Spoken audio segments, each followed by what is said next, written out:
And thank you, everyone.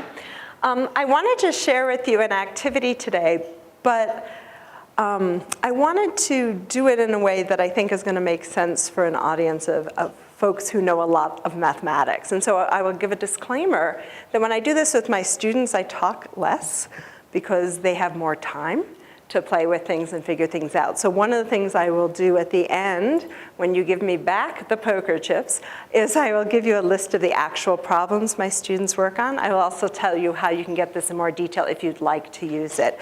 But for right now, I just want to show you what we're doing here so you can see the activity and see where it's going mathematically and imagine how you might use it in teaching or something like it.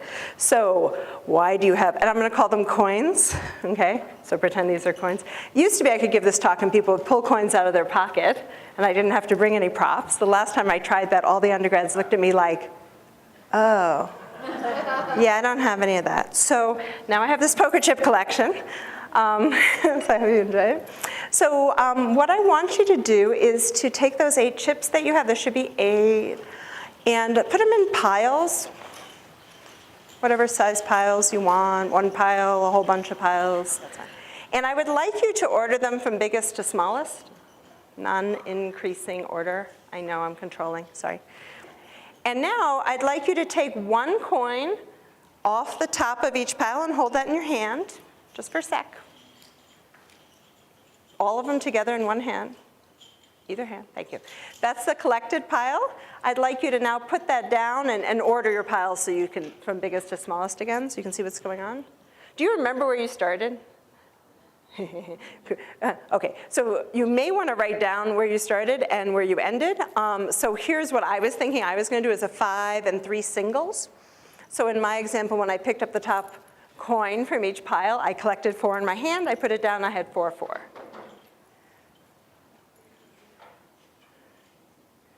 You're ready for something more, right? Okay, that's not the whole story, obviously. Okay, so now I'd like you to repeat this. And repeat this, and repeat this, and repeat this. You may want to write things down, especially if you're over 50, like me. So we're keeping it biggest to smallest so that we can see what we're getting. Makes it a little easier to remember, maybe not. Did anything happen yet? Is anything starting to happen? Of course it happens, Sarah says. Yeah, I agree, of course it happened. Well, it has to happen, right? Yeah, okay. All right. Have you done this enough that something happened?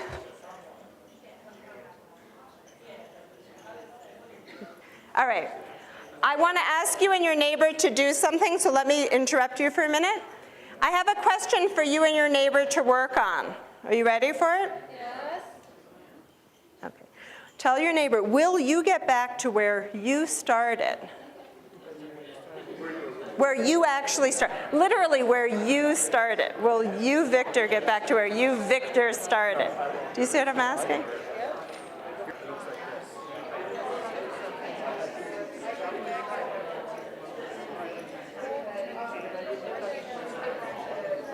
Did you guys wind up in different places?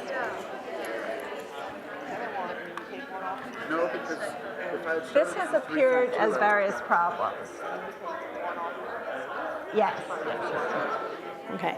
Do you guys have an answer for each other? Did you tell each other an answer? Yes, no, why? Okay. I think you're probably already doing what I want you to do next, which is something familiar to you, but not as familiar perhaps to your students. And that is, I want you to be asking questions. What are good questions to ask? So I'd like to take a minute of quiet to let people write down some questions they have about this process, and then we will share. So now I have 2 parts, right? Joyati wants to go first. Okay, fine, here we go. Only one question, and then you have to pass it back. Right. Okay, Joyati Debnath, Winona State University. We ask if we started with 3 piles and it gets back to 3 piles, but what happens if we start with 2 piles? Will we get back to the same pile again? Okay. Whoever gets the mic in the second row, would you ask a new question, please? Jeb Collins, West Texas A&M. So I asked, do you always get back to the 3-3-2, 3 piles, 3-3-2 state, no matter how you start the game? That's a great question. Some people know the answer, but we won't say it right now. Pass it back to someone. And please say your name. I'm Kat Schultes, and we have several questions, but No, I'll start. only one. Just one. Sorry. What percentage of the different positions you could be in are part of a loop? Ah. Did you hear her question? You're crossing off yours if you already had it there, so we don't repeat it? All right, we're going. Oh, what percentage of the arrangements are in a loop was her wording. Nope, only if you have the mic. So back row, Mike. PJ Couch, Lamar University. What game states that you start with cannot be revisited? Great. So you're hearing these questions? Because I'd really not try. Okay. Joel Osma, in the graph of possible states that you can be in, what are the possible lengths of cycles? Sure. And we can ask that without people even knowing what the graphs behind the scene are. But yeah, what are the lengths? How many different states are in a cycle at the end? My name is J.C. Price, and we had 2 questions. One, what happens when you have Okay, you can fewer have 2. coins? Uh-huh. And 2, he just asked it. Oh, okay. Pass it up 1 row. So if you have the mic, you get to ask a question. So this is actually the strategy I would use. I would really prefer only to get a question. Then my question is, for Gary your name. Richter, Southwestern University, beginning with Okay. n equals 1 and increasing to 8, answer the question, what happens with n chips? Oh, okay. That's a good question. Okay. So how many, this is Josiah Kreutz from Omaha, Nebraska. Josiah. How many possible starting positions are there? Okay. Some people know the answer to that, but we won't say right now. And pass it up to the front. We'll do one more question. Angie Hodge, University of Nebraska, Omaha. And why do some of the patterns go back, loop around, and why do some other patterns not loop around? Mm-hmm. Okay. I'm going to take the mic back, but I don't want to walk in front of my projector. So, and Victor wants to ask a question, Jackie. So, did you have one that's not on the list you want to add? Oh. Sorry. One more. You get the last word. Hello? Okay. This is related to Joel's question, but Yes. it's different. So Joel asked about the length of a cycle. Yes. My question is, if we always get to the 3-3-2 state, Yes. given an initial distribution, how many steps do we have to move through before we reach that cycle? Great question. Okay. All right. One of the things I often do with students is have them generate questions. And as you can tell, I'm assuming there's some more that didn't get said. My apologies. I'm sure they're great questions. And with students playing with something like this, they ask in maybe less vocabulary, a little lower vocabulary use, but they ask the same questions that you're asking. Here are some up there, which all of these came up. These are sort of the most popular ones I hear. The computer scientists usually obsess over the one you asked, Victor, sort of what's the maximal path length if we're in a graph, so how long before I hit a cycle. My students maybe don't know that it's obvious that you will hit a cycle. Okay. So there are finitely many ways you can arrange the coins, but that alone does not guarantee that you enter a cycle. Do you know what the other feature is besides finite that makes a cycle happen? It has to do with it being memoryless, right? So when you're at a state, when you pick up the coins, it's exactly what you did if you were at that state before. So it's not just the finite number of states, but also that this is a memoryless process, it's autonomous. All right, so there's a question I do want to answer, or rather have you answer. So I'm going to put it up here, and you're immediately going to, some of you are going to want to ask me a whole bunch of questions, and what I'm going to ask you to do instead is to turn to your neighbor and work it out without me, please, and to not share with the whole group quite yet. But this is a nice place to start, a simpler question, and that is this. Are there any fixed points? In other words, could you put your chips in a pile so that when you picked them up, you put them back down, right away it was the same thing you started with? Do you understand the question? All right, work it out with your neighbor. See what we can get on this.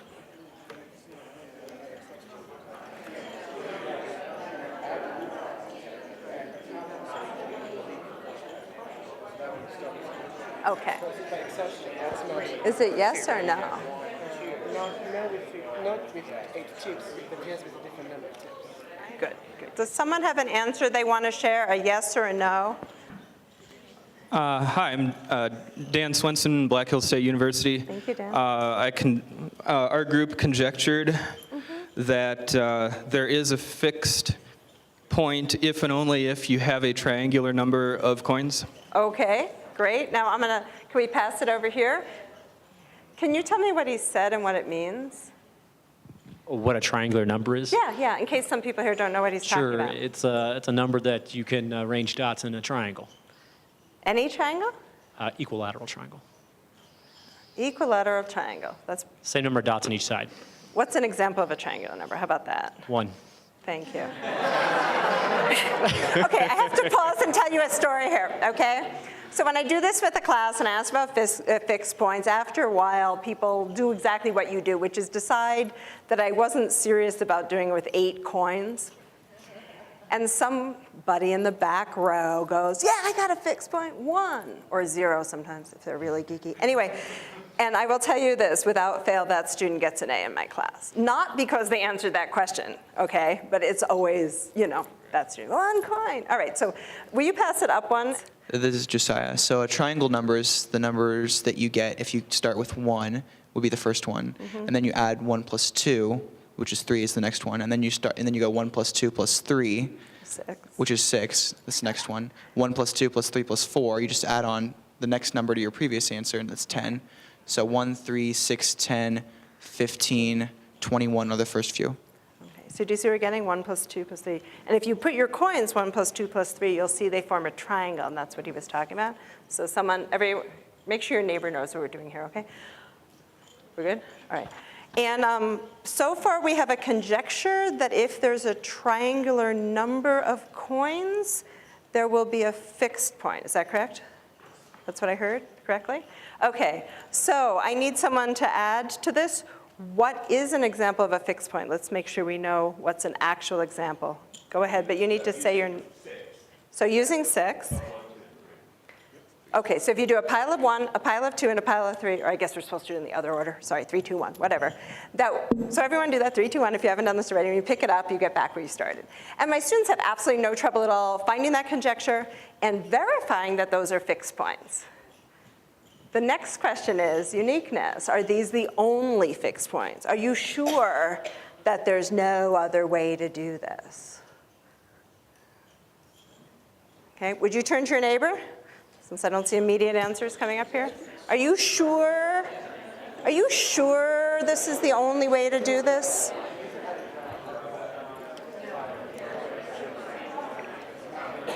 Did you draw the graph for 6 yet? No, I did all the way to 5 and then 8. Oh, do 6. Did you convince yourself that this is it? Let me show you a sneak peek of some more of the mathematics here, okay? So far I've been doing it in a way that you're discovering it. Let me show you a sneak peek into answering one of those questions, because part of what I think motivates me as an instructor in using an activity is to know not just that the first couple of questions my students can answer are going to be kind of interesting, but that there's actually some deep mathematics back there behind the scene that at least maybe we'll get to if we try. So I am going to break all the IBL rules and just show you something cool. But it does illustrate a problem-solving property, so maybe I can get away by claiming that. So one of the questions we had was which states will actually repeat? Which states can you come back to? Which states are in those cycles of repeating patterns? And Dryadi mentioned 3, 3, 2. A lot of people had this same 4 states that I've drawn here in a circle of coins. Do you see them? Okay. That question as a beginning question is actually pretty hard, even if you have a lot of examples to work with. It's actually a pretty hard question. I claim that because I didn't see it right away. Maybe others would, but I didn't see it. So I claim that's a sufficiently hard question that I didn't see it the first hour I thought about it. However, if you know what the fixed points are, having solved a special case, there's an insight here that I can show you, okay, as to why these states are cyclic. You ready for it? I'm going to show you a picture. Okay. So what did I do? I colored the coins that didn't fit in the 3, 2, 1 triangle. All of these states happen to have the property that they have a full 3-2-1 cycle, and they have 2 extra coins somewhere on top, and the 2 coins aren't on top of each other in a pile. There's one here, one there. In this case, they're next to each other. One of the authors of a paper on this described the red coins as riding the Escher escalator. Do you see that? Okay, so this is the 4 cycle. Now, there are 4 places I could have put a coin: on top of the 3, on top of the 2, on top of the 1, or on top of the 0, which is a little hard to see, but it's there. If I put 2 singles, it actually wouldn't be cyclic. So there's only 4 places I could have put 2 coins. So 4, okay, so one of the things is it's actually nice, and since this comes from a discrete math course, there's actually a bit string representation of this, just did I put a coin or not? So 1 is I put a coin, 0 is not. So the cyclic elements correspond to a triangle plus what I'm going to colloquially call a bit string of coins. So there's length 4 bit string here, because there are 4 spaces, 2 coins, because 6 plus 2 is 8. So this is the 4 cycle. But there's actually 6 bit strings of length 4 with exactly 2 ones, right? That's 4, choose 2. So where are the other 2? 4, 2, 2, and 3, 3, 1, 1 are the initial states. And the bit strings that correspond to them are where the ones are separated. 1, 0, 1, 0, and 0, 1, 0, 1. That's the 2 cycle, yes. If you stack the red ones, you get a perfectly fine starting state, but it's not cyclic. You will not get back to it. So this characterizes only those elements that live in a terminal cycle. So you can stack them all sorts of ways that don't have a triangle, but it turns out these are the cyclic elements. Let me move to questions. Let me move to letting you ask me where we want to go from here. So that's what I wanted to show you, to hopefully entice you to try both this specific activity, but also to see the power of putting something for students to play with in their hands, having them pose questions about it and begin to answer it, and begin to scaffold up. So my students actually, after they saw a little bit of this, would have a list of questions that increase in difficulty, kind of your standard IBL questions. And I will, when you give me the coins on the way out, I will hand you that list so that you have something to do on the plane home tomorrow, okay? To answer the ones we didn't get to, like which, anyway, there's various other ones. But let me pause at this point and say thank you very much for being here, and I would be happy to answer questions.